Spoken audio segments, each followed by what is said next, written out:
teman-teman, aku mau cerita sesuatu yang apa ya, tadinya aku nggak akan ceritain sekarang, aku ceritain nanti ketika aku sudah berhasil melewatinya.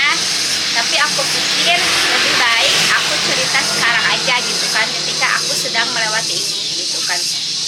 Perkenalan dulu ya sebelumnya. Tapi mohon maaf dulu nih sebelumnya, suaranya berisik ya, karena di belakang itu ada bengkel, makanya ada suara motor-motor dan jalan raya gitu kan, jadi lumayan berisik ya. Mohon maaf ganggu. Ya, maaf, perkenalan dulu. Aku Yuni, usia aku sekarang mau 40 tahun. Kalian pernah nggak sih ngerasa di usia 40 tahun ini kalian belum ada capaian apa-apa, kalian belum punya apa-apa, padahal kalian itu adalah lulusan terbaik satu universitas ya? Karena aku merasain hal itu gitu ya. Aku adalah lulusan terbaik Universitas Widyatama pada tahun 2010 ya, cum laude waktu itu. Sempat jadi kebanggaan keluarga gitu kan, orang tua merayakan, keluarga merayakan, sampai diantar 2 mobil waktu wisuda gitu, saking bangganya gitu kan. Nenek juga menceritakan ke yang lain, anaknya cucunya udah lulus gitu kan dengan predikat yang terbaik. Aku dari situ alhamdulillah karir bagus, keluarga harus menikah gitu kan, sempet jadi kebanggaan keluarga gitu kan, jadi contoh, jadi panutan gitu kan, karena aku sudah punya semuanya. Walaupun dari karir aku gitu kan, aku sempat dipercaya pegang bendahara, pegang keuangan di satu lembaga pendidikan. Keluarga alhamdulillah harmonis, secara materi cukuplah untuk kami gitu kan. Nah, sampai satu titik aku juga kehilangan sesuatu gitu, dan itu karena uang gitu kan. Nah, awal mula ceritanya adalah apa ya, saat itu aku itu ya karir bagus gitu kan, kemudian setelah karir bagus merasa stuck, merasa kayaknya kurang ada challenge gitu ya, kurang ada tantangan, apa lagi yang kurang gitu, masa di gini-gini aja gitu, di sini-sini aja karirnya gitu. Nah, dari saat itu aku dipercaya megang satu perusahaan gitu kan, satu konvensi sama orang tua gitu, orang tua angkat. Nah, di situ juga aku punya apa ya, punya karyawan sampai 20 atau 30 gitu kan karyawan itu, karena keluar masuk ya, sempat sampai diangkat 30 karyawan gitu kan. Nah, di situ juga masih jadi kebanggaan keluarga dong gitu kan, punya karir yang bagus, kemudian juga apa ya, jadi pemimpin, jadi bos lah istilahnya deh gitu kan. Nah, sampai ada satu momen, nggak satu momen sih, karena tekanan, karena apa ya, karena mungkin pola pikir juga gitu kan, aku ngambil keputusan yang salah gitu kan. Padahal waktu itu suami udah bilang kayaknya jangan deh, jangan pilihan ini gitu. Tapi karena aku ngerasa aku ada di atas gitu ya, karena aku ngerasa ada di atas, aku bos gitu kan, gak apa-apa dong aku ngambil keputusan ini gitu. Nah itu saat aku mengambil keputusan sendiri, di saat aku tidak menghargai pendapat suami, di saat aku mengenal riba, di saat aku mulai gampang untuk meminjam gitu kan. Kadang meminjam itu bukan untuk apa ya, bukan untuk hal-hal yang terlalu penting gitu kan, pinjol gitu kan. Kadang meminjam itu karena nggak ada pegangan uang, karena mau beli sesuatu nggak ada, makanya pinjam gitu kan. Bukan untuk hal-hal yang krusial kayak sakit atau memang kelaparan, bukan karena itu. Nah, dari situ, nah di saat itu aku awalnya sih biasa aja gitu ya, kebayar gitu kan. Tapi karena mungkin itu bunga berbunga ya, dan balik lagi ke mindset, ke pola pikir, cara pengaturan uang, udah aku kehilangan semuanya gitu kan. Kehilangan semuanya itu bukan artinya harta benda semua ludes, bukan hanya itu. Aku kehilangan diri aku sendiri gitu.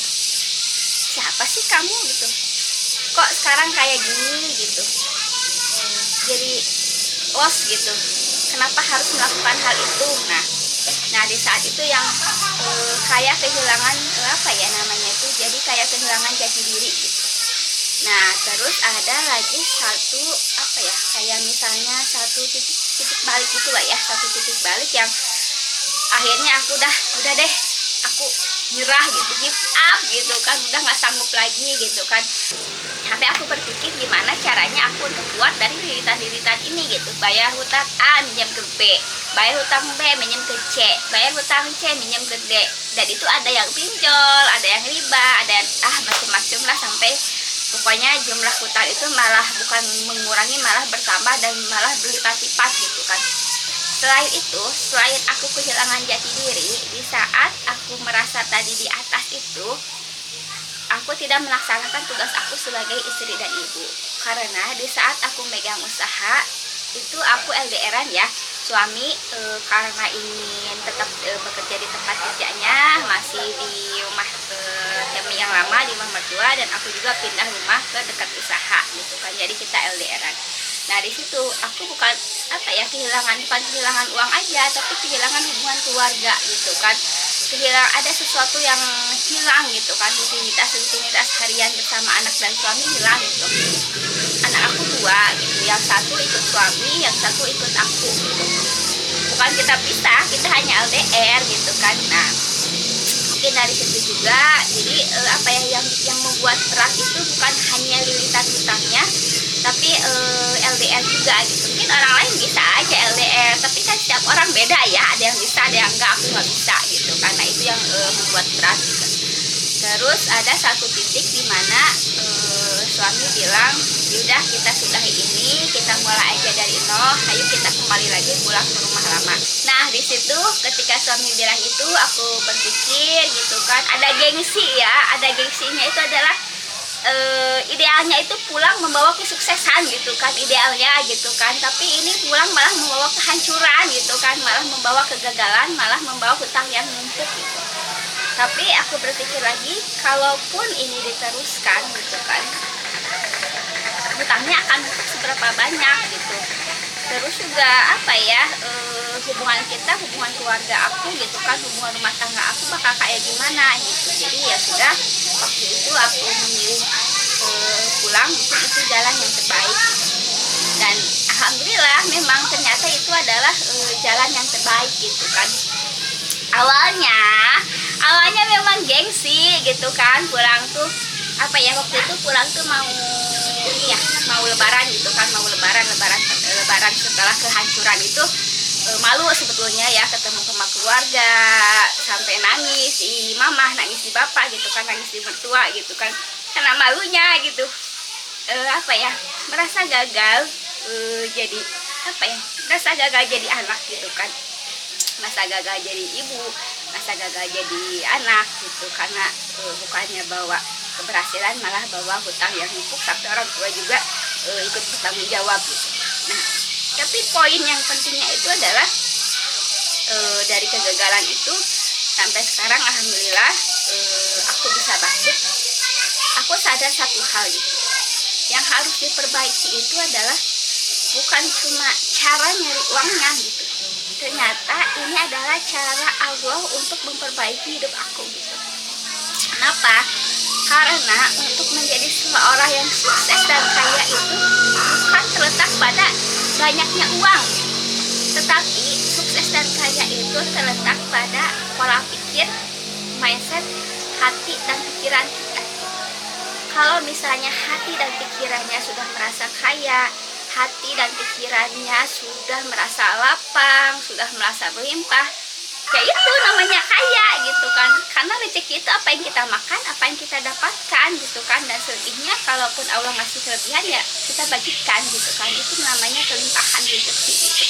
Nah dari situ sekarang sudah berjalan mau 2 tahun, memang tidak mudah di awalnya, step by step, mulai memperbaiki diri, mulai memperbaiki pikiran, kemudian juga mulai memperbaiki pola di sini, pola hidup, pola makan, mulai memperbaiki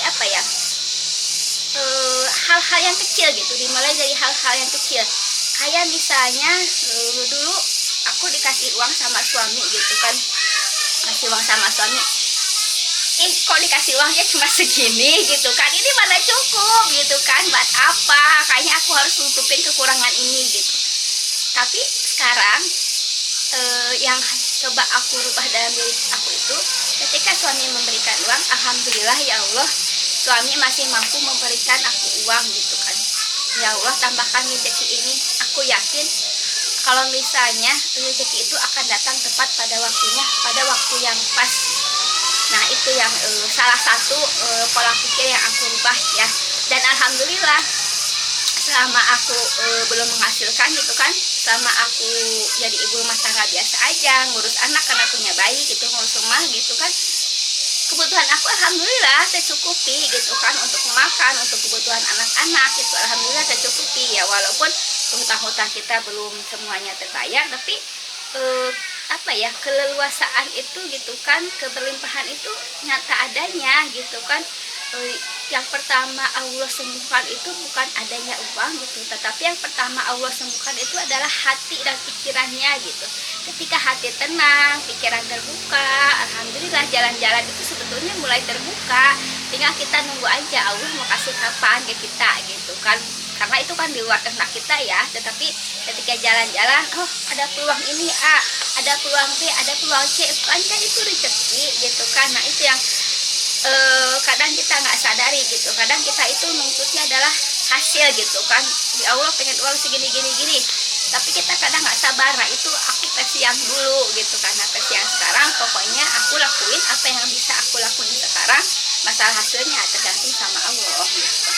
Nah kalian nih yang apa ya, yang pernah ngerasain hal yang sama gitu kan, aku ada lulusan terbaik, dulu aku berprestasi, tapi kok aku sekarang jadi ibu rumah tangga biasa, tenang aja ya, itu butuh proses gitu kan. Dan jangan sampai down, jangan sampai merasa sendiri. Kalian nih yang sama kayak aku ya, pernah jadi lulusan terbaik, ranking pertama, cum laude dan lain, dan ujung-ujungnya jadi ibu rumah tangga biasa gitu kan. Jangan khawatir, tenang aja, lakuin apa yang kalian bisa lakuin gitu kan. Mulai dari hal-hal yang kecil dan kebiasaan-kebiasaan kecil ya. Mulai dari bangun tidur sampai tidur lagi, aku biasanya memplan apa yang aku bisa kerjain seharian itu. Dan malamnya aku checklist tuh apa yang bisa aku kerjain. Dan jangan lupa juga jurnal syukurnya. Dulu aku ngerasa apa ya, ngapain sih evaluasi diri sebelum tidur gitu kan, mau tidur mati dulu dan memang benar, seharusnya evaluasi sebelum tidur itu apa ya, bukan hanya evaluasi kerjaan aku A, B, C, D, E ini udah beres belum ya, tapi adalah evaluasi apa yang Allah kasih ke aku hari ini gitu kan. Nah itu juga jurnal syukur harus gitu kan. Nah itu yang salah satu yang ngubah aku saat ini, beda dengan aku yang dahulu gitu kan. Dan yang paling penting lagi adalah walaupun kita hanya ibu rumah tangga gitu kan, coba kalian pikir ya, mengerjakan pekerjaan rumah tangga itu kayak ngepel, beberes itu beres jam berapa, formasi juga beres jam berapa, itu pasti ada masa jedanya ya, pasti ada selesainya walaupun diulang-ulang gitu kan. Nah di waktu jeda itu gitu kan, kita manfaatkan untuk investasi leher ke atas ya. Itu bisa melalui nonton YouTube, bisa melalui baca buku, pokoknya searching itu wajib banget ya. Karena ibu rumah tangga itu harus berilmu, oke. Selain untuk diri kita, kita juga bisa mengajarkan ke yang lain-lain gitu kan. Dan juga kalau misalnya kita punya ilmunya, ya siapa tahu gitu kan, bisa jadi cuan ke depannya. Cukup sekian ya cerita aku hari ini. Nanti aku cerita lagi part-part yang mungkin miss dari cerita ini ya, belum aku ceritain di sini. Sebetulnya masih banyak cerita yang ingin aku ceritain ke kalian ya, dari pengalaman hidup aku, dari kehancuran aku, dari kegagalan aku, sampai aku bisa bangkit sekarang, bisa berdiri lagi, bisa tersenyum lagi gitu kan. Pokoknya nantikan video aku selanjutnya ya. Jangan lupa subscribe, like, dan share ke teman kalian yang punya cerita yang sama.